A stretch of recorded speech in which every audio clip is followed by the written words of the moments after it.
Tapi dalam mazhab Hanafi dibalik pertama an-nasab, kemudian ta'alum, kemudian ada jam'u baul at-tasabut. Jadi di sini ada dua pendekatan yang berbeda juga dalam hal beda ta'alum dan tarjih. Kemudian dalam masalah adat tadi bid'ah syar'iyah baik, bid'ah syar'iyah jelek, bid'ah uluhiyah baik, itu memang istilah dari al-Imam Asy-Syafi'i. Al-Imam Asy-Syafi'i.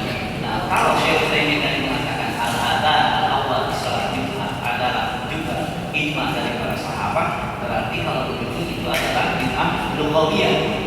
Kalau memang kita mau mengambil pendapat Syekh Utsaimin. Kemudian as-shalah an-nariyah dalam Mawsu'ah Fiqhiyah Kuwaitiyah dibahas bagaimana hukumnya tawasul dengan Nabi setelah meninggal. Ada tiga pendapat mazhab Syafi'i, antaranya yang jelas mazhab Syafi'i membolehkan, mazhab yang lain tidak mengharamkan. Oleh karena itu ini masih dalam masalah khilafiyah apakah boleh atau tidak as-shalah an-nariyah. Jadi shalah an-nariyah itu meminta berdoa tapi tawasulnya dengan dan Nabi setelah meninggal. Ini dalam masalah ini memang ada kitab yang paling tidak itu yang disebut dalam kitab Al-Mawsu'ah Fiqhiyah Al-Kuwaitiyah. Kemudian masalah tahlil. Nah ini masalah tahlil secara adillah. Ini bisa disebut adillah ilmiah. Secara adillah Nabi Muhammad mengatakan bolehlah. Apakah sampai tahlil, tasbih, takbir disampaikan kepada yang meninggal? Beliau mengatakan insya Allah sampai di Majmu' Fatawa jilid ke-26. Kemudian masalah dari makanan. Kalau bagaimana niatnya ingin bersedekah, dari sisi di situ sebetulnya ada yang tidak membid'ahkan. Namun dari sisi lain melihat makanan tersebut adalah disediakan oleh ahlul masjid yang menjadi wajib. Memang ada dua sisi pandangan sehingga membid'ahkan hal tersebut dan membolehkan. Nah ini kalau saya melihat ada hal yang membuatnya boleh, ada hal yang tidak boleh. Namun 7 hari, 40 hari, 100 hari saya pribadi menunjukkan kenapa 7, 40, 100 dan bagi yang melakukan harus menyebutkan dalilnya sehingga tidak menimbulkan kekacauan. Dan masalah ardu al-arad, saya kalau jual terlihat biasa, kalau memang beda pendapat sebutkan pendapat 1 dan 2-nya, kemudian saya memilih nomor 2. Dan itu yang sering saya lakukan. Kalau beda pendapat, saya sering menyebutkan maulid bagaimana, ini mengatakan bid'ah, ini mengatakan bid'ah, namun saya ngambil yang ini, sehingga umat pun tahu di situ ada perbedaan pendapat. Kemudian tadi nomor 2, at-tasyabbuh. Ini ada juga beda kaidah. Ada satu mengatakan selama tasyabbuh itu menjadi ciri khas satu bangsa, misalkan tasyabbuh dengan salib pasti salib orang Nasrani. Bangsa pakai salib pasti Nasrani. Kalau kita pakai salib tasyabbuh. Tapi kalau tasyabbuh dengan sesuatu yang belum pasti satu bangsa atau satu kelompok, nah ini kan dipermasalahkan. Ada permasalahan beda pendapat dalam masalah tasyabbuh. Masalah Islam juga sama. Ada yang mengharamkan, ada yang tidak. Namun konteksnya adalah apakah isbalnya atau sombongnya. Yang satu mengatakan sombongnya, sehingga kalau isbal tidak sombong tidak apa-apa. Yang satu mengatakan masalah isbalnya, sehingga nggak boleh isbal, tidak lihat sombongnya. Di sini juga ada perbedaan masalah pendapat dalam hal tersebut. Karena ada hadis yang dilengkapi dengan muyalah, ada hadis yang tidak dilengkapi muyalah. Bahkan bertanya kepada Rasulullah, Rasulullah mengatakan oh bukan orang yang muyalah. Masih ada konteks tidak benar. Tapi saya lebih setuju tidak isbal dan tidak sombong. Kayak misalnya ya. Walaupun saya berarti yang lebih afdal bisa. Cara kayaknya begitu. Jujur saja. Mudah-mudahan saya lakukan. Tapi nggak boleh sombong. Nggak boleh sombong. Kenapa? Karena sombong itu doruriat. Celana ini hajian. Tidak ada orang masuk neraka gara-gara hajian tahsinan. Yang ada adalah makhluk. Iya. Kemudian nanti rahimahullah pindah pendapat. Kalau pindah pendapat hanya menginginkan, tapi kalau saya nggak pun kena diundang lagi haram. Tapi kalau tidak pendapat karena Cina hal-hal yang puas dengan dalilnya tidak masalah. Karena pasal tadi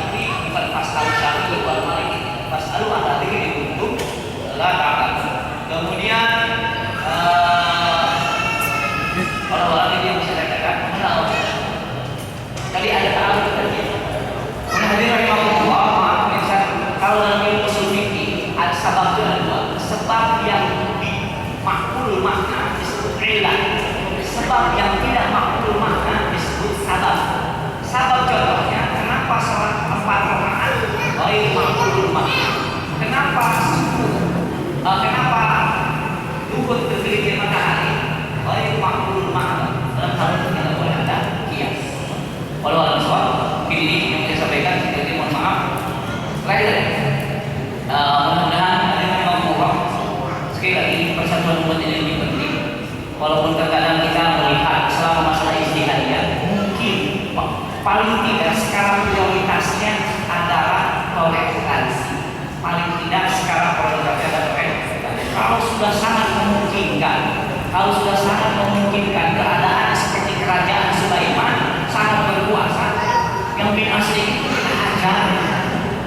Tapi seperti kerajaan Sulaiman yang tentaranya jin, jadi masih susah-susah.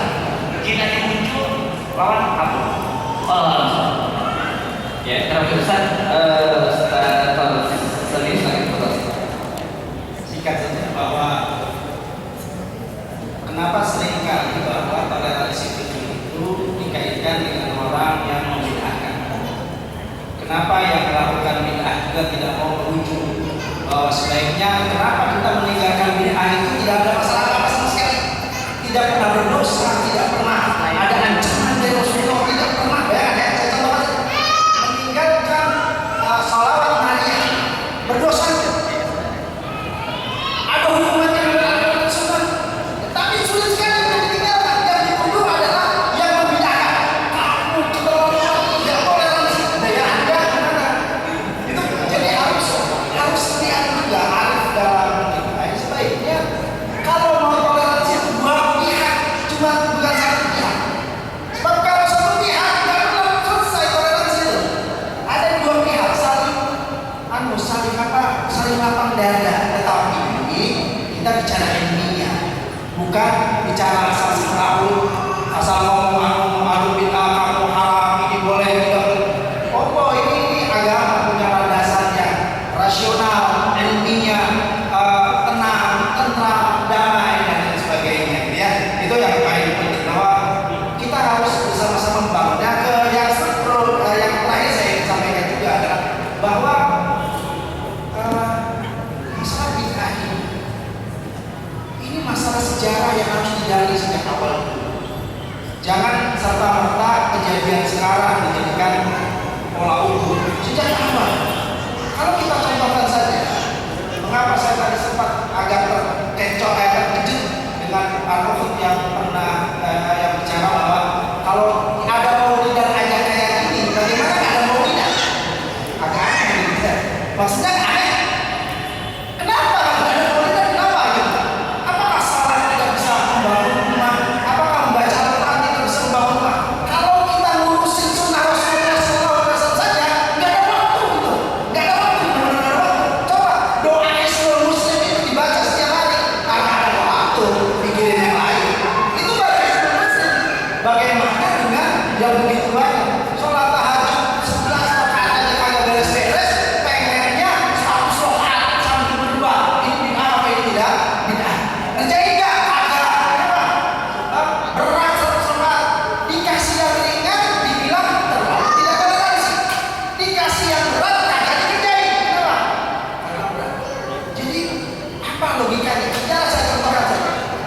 Maulid Nabi itu berasal dari Bani Fatimiyah, orang-orang Syiah yang waktu itu mau menghancurkan kerajaan Islam dengan cara merangkul orang-orang awam yang cinta kepada Rasul. Ini sejarah. Ini maksud saya, jangan membahas bid'ah ini dari sini. Ini ada ilah atau tidak ilah, ini hukum atau perbedaan pendapat. Kalau itu semua yang nggak ada bid'ah, pasti tuh saya yakin sekali. Karena pasti ada khilaf, yang mendukung juga kan khilaf akhirnya gitu. Jadi saya mudah-mudahan Allah bukakan hati kita semuanya untuk kalau mau toleransi, mari kita bangun kebersamaan.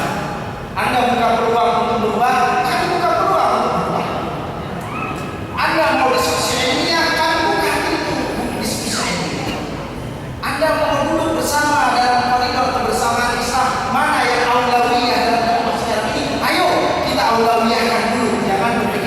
yang tidak aulawiyah seperti ecek-ecek tadi gitu ya, kunut, nggak kunut, apalagi tadi isbal, nggak isbal. Saya contohkan saja lah, nggak sebanding Sayyid Qutb rahimahullah yang tidak mau tunduk sama kekuasaan yang sangat tauhid waktu itu. Tapi nggak jadi apa, kayak isbal juga. Gimana tuh? Apa kita bilang? Nggak harus sunnah, nggak bakal masuk surga. Nggak itulah penilaian kita. Ini aulawiyah mana? Ini pembelaan besar terhadap Islam. Yang mabok saja sahabat radhiyallahu anhum ajma'in. Yang mabok masuk surga karena cintanya bisa dicintai azza wa jalla. Ini maksiat, bukan masalah akidah, ibadah, bid'ah dan sebagainya. Ini masalah maksiat hukum dan sebagainya. Nanti kita akan bahas lebih lanjut dalam forum-forum yang lebih ilmiah lah ya, dalam buku kullu nafsin. Apakah kullu nafsin sama dengan kullu bid'atin? Saya kira ada satu hal yang sangat menarik. Kullu nafsin itu diucapkan oleh Allah azza wa jalla, dan nafs itu ditujukan kepada manusia. Ini bukan pengecualian. Memang nggak masuk, tidak ada kullu nafsin ditujukan ke Allah juga, nggak ada. Orang dia berkata. Jadi nggak mungkin ada istisna. Kullu nafsin sama dengan kullu bid'atin. Tapi bukan istisna itu. Saya nggak setuju kalau ada usul yang mengatakan ini istisna pakai akliyah, bukan istisna nafsiyah atau syar'i. Ya, istisna pengecuali istisnanya pengecuali. Jadi ini ada buku tersendiri nanti pembahasan dalam usul fiqh. Ini istisna atau bukan istisna? Kullu nafsin, benar nggak ini ada pengecualiannya, istisna, taksisnya dan sebagainya. Saya terlalu tadi Ustaz khawatir saya sombong nanti kan. Ustaz bilang lebih baik tidak Islam, tidak sombong juga gitu ya. Daripada saya membahas tentang itu, lebih baik saya tahan diri nanti insya Allah di forum-forum yang lebih ilmiah, dengan buku-buku yang ilmiah, sejarah-sejarah yang kita kaji, para fuqaha yang kita bahas. Insya Allah pasti ada titik temu. Tinggal persoalannya mau nggak itu aja saja. Kalau mau, insya Allah kita siap untuk membangun kebersamaan aulawiyah dakwah di negeri ini. Mana yang paling hebat untuk menegakkan Islam di negeri ini, itu yang harus kita kejar dan dakwahkan. Allah. Hadirin dan hadirat sekalian Allah yang di studio yang sudah sebelumnya ada 15 menit tersisa. Ini kita manfaatkan untuk closing acara kita ini. Saya ingin mohon ya Ustaz Dr. Sarbini beserta Taufik membuat semacam konklusi yang kemudian berangkat dari acara yang kita laksanakan ini hanya sekian jam ya, tapi menghasilkan landasan yang terbentuk yang peradaban yang besar dari umat Islam. Yang antara adalah paling tidak yang memotivasi kita untuk sebuah dasarnya, tidak hanya puas dengan misalnya isbal, tidak isbal, tahlil dan tahlil ya, tapi keluar dari majelis ini gairah kita, semangat kita untuk menuntut ilmu ya, baik secara akademis formal maupun non formal kita akan tersebut berjuang. Ustaz Taufik akan disampaikan.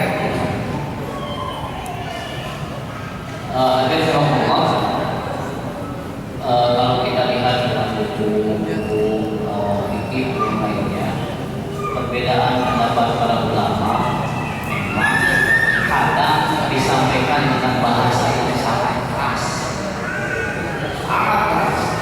Kita Muhammad Ghazali mengatakan ada kebodohan bagi orang yang mengkiaskan daging babi kepada lemak babi, karena di samping itu kebodohan. Jadi saya mengatakan al-mutaqaddimun yang ada di yang kamu dari salafiyah. Tapi perbedaan keras tersebut tidak pernah muncul dalam muamalah sehari-hari. Jadi beda pendapat dalam masalah ilmiah.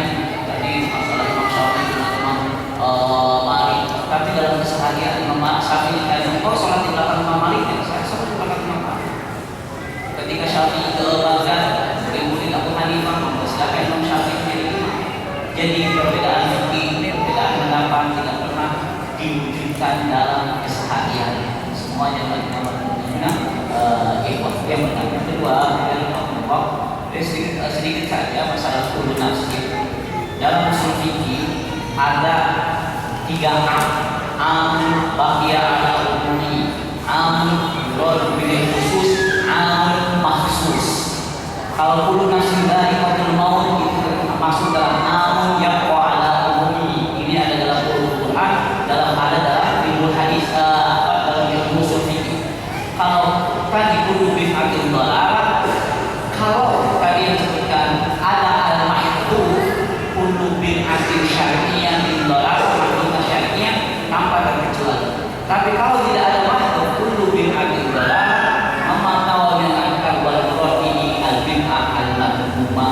kullu bid'atin madmumatin dhalalah. Itu tidak ada kecuali. Namun kalau tanpa ada mahdzuf itu bisa masuk dalam kategori yang ketiga, namun mahsusun bukan karena akal, karena ada hadis-hadis yang lain. Karena itu adalah sangat sulit memahami satu masalah dari 10 ayat yang ada, dari 10 hadis yang ada. Hal ini memang membutuhkan kapasitas ilmiah yang sangat mumpuni. Mungkin kita hanya satu ilmu yang bisa membaca literatur, dan pemahaman dari literatur sendiri sangat berbeda dengan bukti. Ucapan Syafi'i diambil oleh pendapat yang pertama yaitu Al-Muwaffiqun, juga diambil oleh pendapat kedua Al-Muwaffiqun. Kadang memang agak sulit dalam, namun hadirin rahimahullah, kalau begitu kembali lagi kepada kita masing-masing luas-luasnya. Al-hikmah itu biasa ada di mana saja. Jangankan sesama kaum muslimin, al-hikmah itu bisa jadi ada di luar orang. Al-hikmah itu balagul mu'minin. Kalau ada sesama dari ikhwah kita, mari kita ambil, tidak masalah. Itu satu hal yang sangat baik. Namun sekali lagi adalah keniscayaan, berium dilalah, berium ulun adalah sesuatu hal yang ada dan memang kita harus mensikapinya dengan baik. Wallahu a'lam bishawab. Mudah-mudahan kita sama-sama ikhlas mencari cara dalam hal ini, sehingga kalau dibangkitkan nanti di hari kiamat, satu shawab atau dua, satu satu kami kita ikhlas semuanya. Shawab dan fatwa dua di surga ya Allah. Wallahu a'lam. Oke, kita akan kajian 10 menit. Silakan. Perbedaan ikhtilaf fuqaha sangat berbeda dengan masalah bid'ah. Ikhtilaf fuqaha didasarkan pada nas, bukan didasarkan pada tidak adanya nas. Sedangkan bid'ah sama sekali tidak adanya nas, atau adanya nas tapi ada unsur-unsur tertentu yang diperbarui atau dilakukan tambahan-tambahan dari pihak-pihak tertentu. Ini harus dipahami oleh kita. Artinya pembahasan fuqaha saatnya tidak masuk dalam pembahasan bid'ah di buku ini. Ya, saya berharap ini menjadikan pegangan oleh ikhwah semua. Kebanyakan contoh yang berikhtilaf di sini adalah ikhtilaf fikih, bukan masalah bid'ah. Jelas ya? Yang kedua, jika saja memang ada di buku ini ikhtilaf ma'asirin, para ulama modern sekarang itu masing-masing dipahami dengan ilatnya, jangan hanya dijadikan sandaran bahwa mereka berbeda pendapat, kaidahnya sama. Ingat dulu, mereka menerapkan kaidah, cuma kitanya cara memahaminya. Misalnya membaca itu jadi ibadah atau tidak jadi ibadah, tidak diperhatikan. Doa itu mana doa ibadah, apa doa masalah, itu juga diperhatikan. Mana asyhadu walidain yang sedekah murni, apa sedekah campur ibadah, itu juga hal-hal yang menarik menurut saya, harusnya didetailkan sedemikian rupa sehingga kita sebagai orang awam yang membacanya tidak terlanjurkan oleh pemikiran-pemikiran yang keliru, tetapi juga kita dikasih basic cara berpikir yang ilmiah dan cara berpikir yang benar, gitu ya. Sebab kalau tidak, ya kita jadi orang awam akan terus menjadi orang awam, tidak pernah pintar-pintar, gitu kan. Sedangkan kenapa? Sebab yang satu bilang begini, yang satu bilang begitu. Padahal kalau kita sedikit demi sedikit, bagaimana sejarahnya, apa ilat hukumnya, lihat kalimatnya, lihat para fuqaha satu persatu dalam salah hadis, dalam fikih-fikih para fuqaha yang asli, ya bukan yang modern-modern sekarang gitu. Insya Allah akan ada titik temu yang akan kita dapatkan. Nah, untuk itu saya berharap kepada bapak-bapak dan ibu-ibu sekalian, jangan jadikan ini sebagai satu-satunya sumber kajian sama kita. Mari terus-menerus seperti Ustaz tadi katakan, mari kita terus-menerus mengkaji sedikit demi sedikit dan ditandai. Setiap yang kita bertanya-tanya boleh ditandai. Nanti kita kaji gitu dalam buku-buku yang ilmiah, sehingga insya Allah kita menjadi orang-orang yang lebih alim, lebih mengandung hikmah dalam diri kita sekalian. Mudah-mudahan Allah Subhanahu wa taala mempertemukan kita di dalam persatuan Islamiyah yang benar. Ya, ikhwah imaniyah, ukhuwah imaniyah, kepersaudaraan iman, bukan persaudaraan berdasarkan kepentingan. Karena masing-masing kita punya kepentingan, akhirnya kita masih berebut-rebut kepentingan. insya Allah didasarkan pada iman. Apa yang didasarkan iman? Ayo, mari kita sama-sama kaji dan ke dalam. Apa yang tidak iman? Ayo kita coba gali. Apa yang rusak kita tinggalkan. Yang mengganggu kekufuran kita, keimanan kita menjadi kufur. Wah, ini saudara-saudara sekalian. Tetapi yang toleransi kita nih, ikhtilaf para fuqaha, benar-benar masalah ikhtilaf nasiah, insya Allah kita semua menjadi orang-orang yang hikmah dan arif dalam diri. Allah. Baik, terima kasih kepada Ustaz Sarbini dan terus Bapak Temi yang sudah menyampaikan dalam kesempatan kali ini. Ikhwan dan sekalian, belajar